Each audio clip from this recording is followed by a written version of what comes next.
contributed the effort and energy to make this event happen today.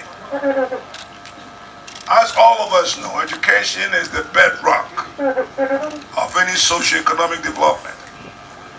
It is also a fact that developed nations have been able to progress not because of what they have in natural resources, but always because of what they know, ideas, creative innovations, knowledge. That's a principal cause of some countries to progressively do more with less. We in Africa have more than anybody else. And as the president always said, but we're poor. We're poor because I don't think we've applied our God-given talent fully. Leaders will not teach. People will have to teach our young people. Those people have to be committed. Those administrators have to be committed. Those have to hold this as an investment for future generations.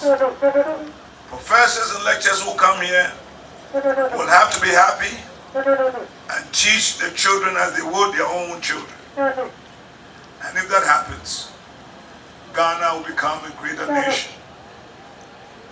We know, as I conclude, and the president has said all along, one man cannot do it.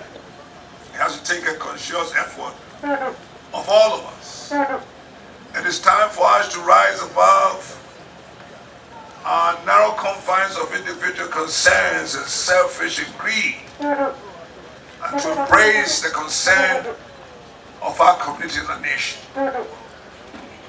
Generational thinkers like the president, his greatness will not be measured by monetary value.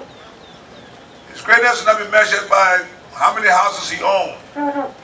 It will be measured by the quality of education and knowledge that will be impacted by this great university. Neighbors and community members here all have to come together to help this become a successful university. Like Dan said, we started ours maybe 12 years ago.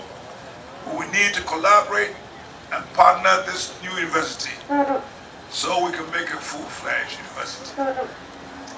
I also believe that as we go along, we may have to ask the president that before his term is over, maybe we should build a big law faculty and name it after J.B. Dankwa right here on this campus.